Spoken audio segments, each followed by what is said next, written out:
अस्सलाम वालेकुम दोस्तों, क्या हाल चल है। इमरान अली वालेकुम अस्सलाम भाई। लाइसेंस रीन्यूअल के लिए इंश्योरेंस होना ज़रूरी है नहीं? भैया आपका कमेंट का रिप्लाई करते हैं, लेकिन उससे पहले एक छोटी सी गुफ्तगू करनी है आपसे।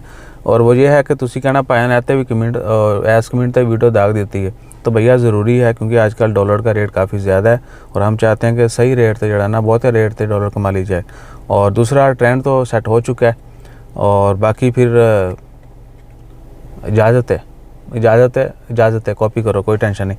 अच्छा जी, तो सीन क्या है कि भैया सिर्फ गाड़ी का मुल्किया जो होता है ना, उसकी रीन्यूअल के लिए गाड़ी की पहले इंश्योरेंस होना ज़रूरी होती है, उसके बाद आपका मुल्किया रीन्यू होगा।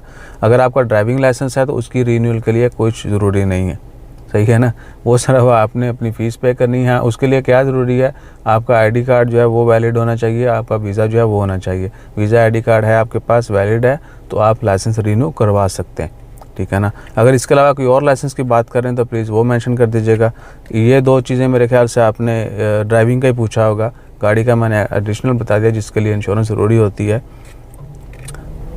इत्थे रख गड्डी की गल हो रही है तो वो फ़ैन चल पड़ा इंजन का। बहरहाल अपना ख्याल रखिएगा, दुआ में याद रखिएगा। और ड्राइविंग लाइसेंस के लिए इंश्योरेंस ज़रूरी नहीं है, गाड़ी के मुल्किया रीन्यूअल के जो है ना, गाड़ी का जो लाइसेंस होता है इस तरह का नीला सा, उसके लिए पहले इंश्योरेंस ज़रूरी है और उसके बाद जो है फिर गाड़ी का मुल्किया रीन्यू होगा। और क्या है, बस और यही है कि ड्राइविंग थोड़ी एहतियात से किया करें और महफूज रहें, दूसरों का भी खुश देखकर खुश रहा करें। कमेंट पे वीडियो बनाना शुरू कर दो। जज़ाकल्लाह, अल्लाह हाफिज़।